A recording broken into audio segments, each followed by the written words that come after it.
o deserto pleno, vazio e solidão, feita de coisa alguma, exceto lâmpadas em ruas e casas que pertencem à madrugada.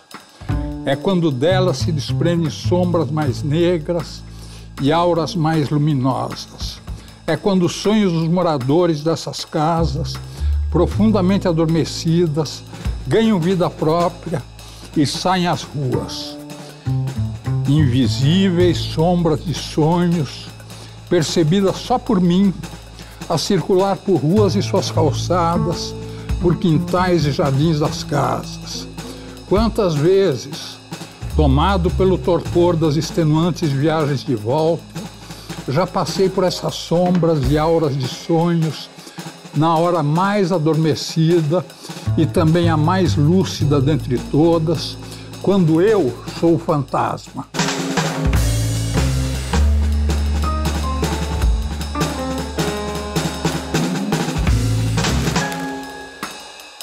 Bem-vindo ao Arte Um Contexto, recebendo hoje o poeta, tradutor e ensaísta Cláudio Willer e uma plateia que participou comigo de um encontro literário sobre a obra do nosso entrevistado e que participa ativamente fazendo perguntas para ele também.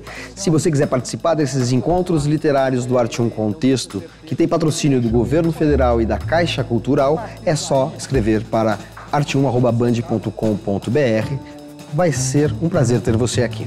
Cláudio Willer, você recentemente lançou Dias Ácidos, Noites Lisérgicas, que é um livro de feição, digamos assim, memorialística, ensaística, que você recupera várias experiências que você teve. Mas antes de entrar nas questões específicas do livro, queria lembrar que você foi protagonista de um dos últimos, se não o último, movimento da vanguarda poética brasileira, a chamada Geração 60, que não se apresentava como um movimento, mas você fez parte de um determinado contexto vanguardista, né, transgressor da poesia brasileira, junto com o Roberto Piva, com o Franceschi, com vários outros poetas.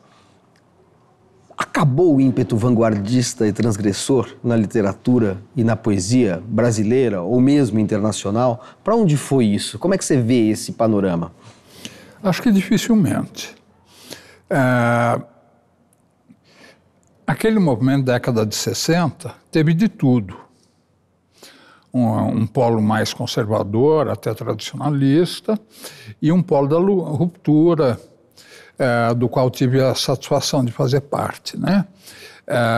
Agora, se for para classificar, década de 70 você tem aquele pessoal informal recuperando a língua falada, como se a poesia não recuperasse sempre a língua falada, mas enfim. Você está se referindo à poesia marginal ou geração mimeógrafa? Sempre tem, né? Quer dizer, eu acho que a gente pode falar mais sobre quem que foi o quê a devida distância, né? Uhum. Um caso típico é essa turma de década de 60. Piva é importante agora. 20 teses, dissertações, muitos leitores, muitos escritores com a marca dele, né? Uhum. Na época estava totalmente em segundo plano, quer dizer, tem que ter uma distanciazinha, né? Me parece que a sua geração teve como traço definidor, diferenciador, o fato de que vocês não se preocuparam com a tradição poética brasileira. Vocês elegeram suas influências, seus precursores, Baudelaire, Lautréamont, de quem você foi tradutor, dos beatniks, como Allen Ginsberg, de quem também você foi tradutor. Como é que foi esse processo? Foi também uma reação a uma certa tendência nacionalista que atravessava, ou sempre atravessou, a cultura brasileira? Nacionalista?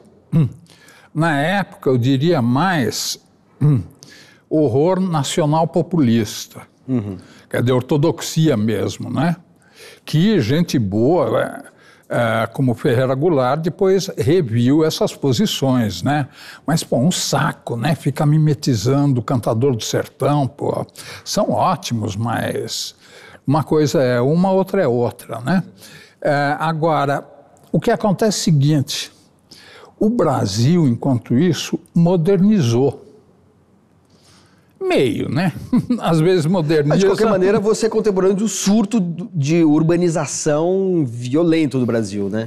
Às vezes moderniza, às vezes tenta desmodernizar, mas não vão conseguir desmodernizar, enfim. Eu diria que a Pauliceia desvairada, que você foi muito mais desvairada na sua época do que na época do autor da Pauliceia desvairada, Mário de Andrade, né? Grande poesia, tá? Imagens poéticas maravilhosas. Ele trazia os topônimos urbanos para dentro do texto, quer dizer, enfim, grandes contribuições. Por outro lado, ele fica vendo metrópole férica, naquele burgo provinciano que mais ou menos gravitava ao redor da Benjamin Constant e umas ruas do centro, pô, ridículo. O Lampião de Gás, né? Líbero Badaró, quer dizer, pô, mas o que é isso, né? Agora, o modernismo se engajou num projeto nacional popular, ou de constituição de uma nacionalidade, diferentemente dos ibero-americanos, que são mais cosmopolitas e interagem mais. Isso resultou em muito provincianismo, resultou em grandes contribuições, evidente, em alta literatura, resultou em provincianismos. Eu não consigo achar nem em sebos exemplares do Aníbal Machado, preciso reler, pô. Surrealista brasileiro. Celebridade, ao mesmo tempo, não se fala, entre outros, né? Ainda bem que, às vezes, aparece um Campos de Carvalho, reaparece. Você mencionou Campos de Carvalho e Aníbal Machado, dois surrealistas, e a gente tem uma pergunta que foi formulada durante o encontro literário, que é justamente sobre isso. Você fala muito sobre o surrealismo na literatura. Aqui no Brasil, nós conhecemos o surrealismo mais na área da pintura, das artes. Então, eu queria saber quais são as características do surrealismo na poesia. Surrealismo pictórico tem e o pessoal não conhecia. Surrealismo literário, pô, a gente, Jorge delimizava, tá? Jorge delimizar é curtir Jorge de Lima. Em 60, né? Desde então, volta e meia retomam a leitura do Jorge de Lima, poeta gigantesco, complexo, entre outros, né? Eu tenho uma leitura surrealista, já dei palestra, a hora dessas a gente marca uma, do Manuel de Barros. Belo poeta. Olha, a questão do surrealismo, deixa eu te explicar como é que é. Você tem o surrealismo como produção, um corpus muito mutável, e você tem o surrealismo como uma ferramenta de leitura. Ou seja, você conhecendo o surrealismo mais, assim, mesmo vale para conhecer outras coisas, né? Mas você conhecendo mais, você enxerga mais em outros autores.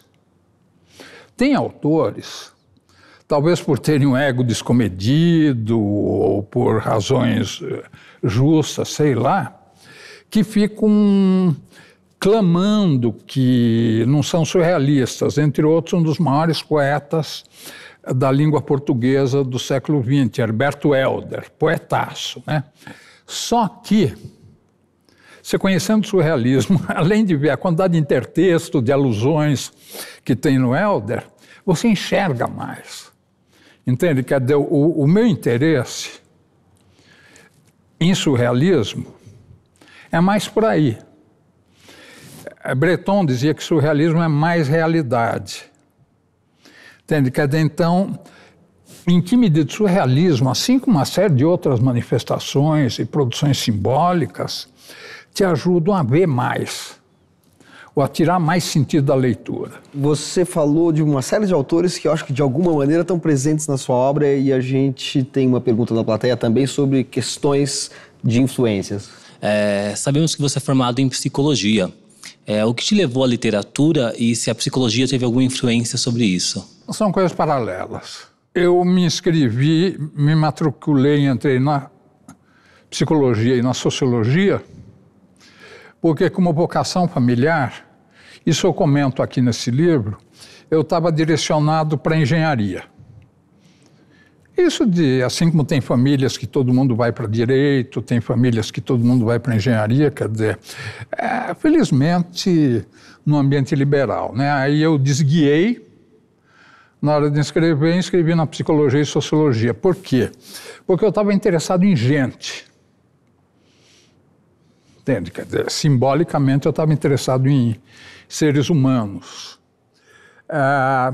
Agora, poesia foi o seguinte, eu queria ambientes que não tivessem nada a ver com o modo como era a sociedade burguesa paulistana no final dos anos 50, começo dos anos 60. Aquele ambiente careta, né? Então, eu fui procurando gente que valia a pena conhecer e fui parar num ambiente de poetas.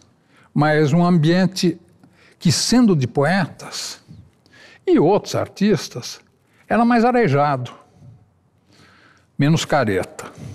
Ou seja, a literatura, como experiência de leitura, estava presente na sua obra, mas também uma vinculação que a gente poderia chamar de vitalista entre obra, produção estética e vivência, né? Que é algo que a gente vê muito aparecer na sua poesia e que é um assunto que eu gostaria de retomar no próximo bloco, porque agora a gente faz um breve intervalo no Arte em um Contexto e volta daqui a pouquinho com Cláudio Willer. Até já!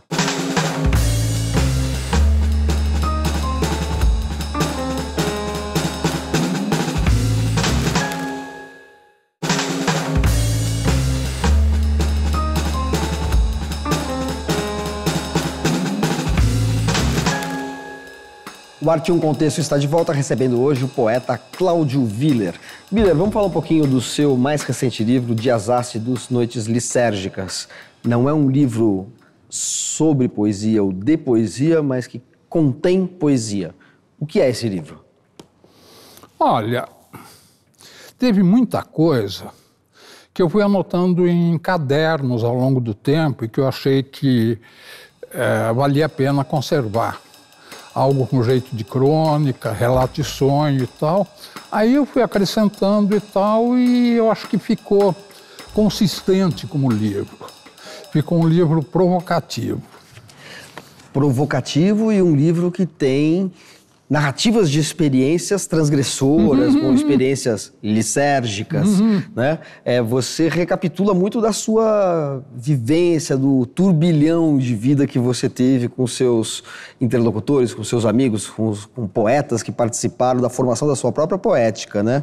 Eu vejo aqui um poema chamado Poema Modificado, que é um poema que já havia sido publicado anteriormente com o título A Palavra e que agora é um poema em que você vai dando a rua e o ano em que cada conjunto de versos corresponde, como se você estivesse fazendo uma espécie de genealogia da sua poesia colada à geografia urbana. Qual é a relação que tem entre este poema, a sua poética enquanto tal, e esse perambular meio vagabundo pela cidade? Vamos, cartesianamente, separar as coisas. Esse poema especificamente foi para provocar formalista. Provocar formalistas. Não poesia concreta e... É a separação entre poesia e vida. Então, eu resolvi ficar batendo na tecla de que não, de que é. Com relação à minha produção, ele é destoante, ele está aí como provocação. Quer dizer, gostam, já puseram em leituras de poesia, deve ter ido parar em antologias ou coletâneas. Bom, pelo menos na sua antologia Estranhas Experiências ele está, né? Claro. Ou seja, um livro que reúne a sua poética também, né? Essas coisas de publicar na Costa Rica e tal, né? Quer dizer, deve ter.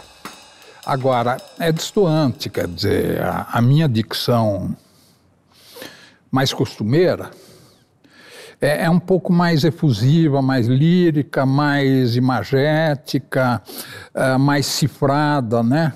Quer dizer, linguagem direta, assim, não é bem minha tônica, não é? mas eu resolvi fazer. Me deu vontade de provocar. E eu acho que, pelo menos, é um poema que circulou. Agora, a outra coisa, essas experiências lisérgicas e tal, tudo fruto do acaso. Por exemplo, a história dos dias ácidos, depois de eu dar uma palestra para um grupo interessado, os mesmos da Marcha da Maconha, aliás, sobre poesia e, sei lá, entre aspas, drogas, né? Paraísos artificiais. Me pediram um texto sobre a questão LSD mesmo, esses pesquisadores. Aí eu peguei e fiz. Eu vi que isso dava assunto, comecei a lembrar, a tentar traduzir no texto alguma coisa e fui em frente. E aí, eu achei, por uma questão de quase de integridade intelectual, que devia falar sobre o restante. O restante dessas experiências. É um capítulo chamado Nunca Faça Uma Coisa Dessas. Nunca faça uma coisa dessa. A gente tem uma pergunta sobre isso na plateia. Você poderia fazer a questão? No passado, a droga era vista como algo que trazia liberdade, né? O que mudou em relação a hoje em dia? Nunca foi uma questão, a não ser casos extremos, como o do Thomas de Quincey, ou um Gautier e um Baudelaire resolverem fazer apologia, respectivamente Clube dos Axixim e Paraísos Artificiais. Aí o pessoal realmente tomou conhecimento e tal, mas não é por causa da droga em si, é por causa do conteúdo. Por exemplo, no Paraísos Artificiais, está a gênese da revolucionária estética baudelairiana. Você até vê ele saindo daquelas reuniões meio doidão, de olho vermelho e tal, para ir fazer crítica de arte, e aí ter o vislumbre, a questão não é representação, são as proporções, formas são música, você entende? Quer dizer, tem. Agora, o resto é coisa da burocracia. É coisa da burocracia, de burocrata de aparelho policial, que não tendo o que fazer, e governantes com ímpetos totalitários inventam guerras às drogas e resolvem que é problema social, algo que não era. Em dado momento em que você fez experiências que estão relatadas nesse livro recente, a droga tinha o sentido de transcender a realidade, de abrir os horizontes, expandir a consciência, né? E a gente tem uma pergunta na plateia de um escritor e poeta que nos dá a honra da presença, Augusto Contador Borges. Eu vou citar um aforismo do René Char para usar como mote para formular a minha questão. O aforismo é o seguinte: é preciso fechar soberanamente os olhos para ver as coisas. Então, nós percebemos que há uma tendência na literatura que está colada ao real, colada ao concreto, o real concreto, não é? E como se a relação com o simbólico inviabilizasse exprimir o sentido da vida. Não é? Então, como você vê isso hoje em dia? É interessante isso de fechar os olhos para enxergar, está no Nadja, do André Breton também. A Nadja dizia isso para o Breton: quando eu quero enxergar, eu fecho os olhos. Tinha um belíssimo intelectual brasileiro, Mário Schemberg, um holista, né? A arte, física e tal, né? Que ele só funcionava de olho fechado. Não sei se alguém conheceu o Schemberg, você ia na casa dele, e aí quando ele ia falar, ia desenvolver algum tema, ele ficava assim. Agora, isso do simbólico abstrato e do concreto objetal, né? Vamos falar com o Marcel Duchamp? Faz tempo que eu estou a fim de dar uma palestra sobre o Duchamp, né? Você tem os dois, né? Você tem aquelas caixas e tal, né? Inescrutáveis, não é? Não dá para entrar nelas, não dá para... são irreprodutíveis. E você tem roda de bicicleta, Mona Lisa de bigode e o restante, quer dizer, os dois. E quando a gente marcar a palestra minha sobre o Duchamp, eu mostro que os dois são inteiramente consistentes. Ou seja, esse ímpeto, talvez perdido, como sugere o Augusto Contador Borges, de expandir o real e não ficar numa relação literal com ele, é algo que marca a sua visão de poesia e me parece que está na gênese também desse livro, que é a sua tese de doutorado, Um Obscuro Encanto, Gnose, Gnosticismo e Poesia Moderna. Você conseguiria explicar muito brevemente, porque a gente não tem muito tempo, o que é gnosticismo e gnose e por que ela é importante para a poesia de maneira geral e para a sua poesia em particular? Não é importante para a minha poesia, o gnosticismo chegou depois. Quer dizer, eu achei bonito isso de... Quer dizer, eu nunca fui adepto. Agora, uma das vertentes do gnosticismo... Que é? Aquela pessimista do mundo regido por um Deus ao contrário, um mal demiurgo, um sujeito horroroso e tal. Achei curioso, aí avancei, né? Quer dizer, na verdade, gnosticismo é religião pessoal. Então se choca com a instituição. Agora, numa concepção mais ampla de gnosticismo, privilegiando a experiência pessoal, em contraste com aquilo que seria o controle institucional, essa relação é evidente, é mais declarada no William Blake, uma das modalidades mais dualistas do gnosticismo, muito evidente em Baudelaire. Fernando Pessoa se declarava agnóstico por ser contra o Vaticano e tal, e por aí afora, né? Está cheio de poeta agnóstico. A partir de entender gnosticismo, se enxerga mais em poetas, né? Quer dizer, senão fica redutor, né? Quer dizer, agnóstico e daí, né? O caso da Hilda Hilst, né? Aí fui eu que levantei isso, e a Hilda, quando leu o meu artiguinho, comentou, esse me entendeu, comentou com o Gutenberg Medeiros e tal, isso década de 80, né? Depois escrevi mais, quer dizer, desse livro aí, todos os poetas que eu examino, Nerval, Novalis e tal, em algum momento já foram designados como gnósticos, exceto a Hilda. Agora, a Hilda fui eu. Você não está se incluindo nisso porque talvez você não tenha uma dimensão religiosa na sua poesia, mas quando você escreve num poema chamado Poética, que a gente leu aqui no nosso encontro literário, quando você remete ou se refere a uma harmonia não necessariamente cósmica, plenitude muito pouco mística, de certa maneira você está identificando a sua poesia com um sentido cósmico e com um sentido místico, embora, e aí a contradição, a aparente contradição, materialista ateu. É isso? Bom, principalmente, aí eu estou escrevendo poesia e eu acho que uma qualidade poética é ambivalência, é paradoxo e tal, quer dizer, você dizer e não dizer alguma coisa, né?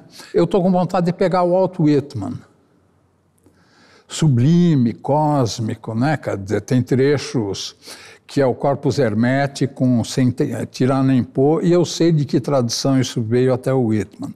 Agora, quando ele fala de metrópole, das grandes cidades, ele é sombrio, entende? É dualista. Dá para tirar mais de sentidos da poesia, enriquecer a leitura através dessa gigantesca matriz gnóstica. Gigantesca porque, como eu disse, gnose é experiência pessoal. Então pode ser muita coisa, é paradoxal. Você pega um Corpus Hermeticum, Tem trechos que dizem exatamente o contrário do outro. E os caras nem aí. Por quê? Porque, como diz o Bentley Layton, gnose é entendimento não discursivo. Isso é uma coisa em que Lao Tse, em que os místicos ocidentais tipo Eckhart são fortes, entende? Questionar o princípio lógico da identidade e não contradição. Se uma coisa é uma coisa, não é outra. Eles acham que não, né? E Entende? você? E você? Concorda? Acabei de dizer que paradoxo é qualidade poética. Como poeta, concordo. Willer, muito obrigado pela sua presença e participação aqui no Arte 1 Contexto. Agradeço imensamente a nossa ilustre plateia e agradeço a sua atenção. Espero você no próximo Arte 1 Contexto. Até lá. Obrigado pelo convite. Eu que agradeço ao Denise, que ela me ligou. Bom, depois então foi a minha especulação. Clodoplasto, ele não disse certeza. E aí chamei de poeta. A partir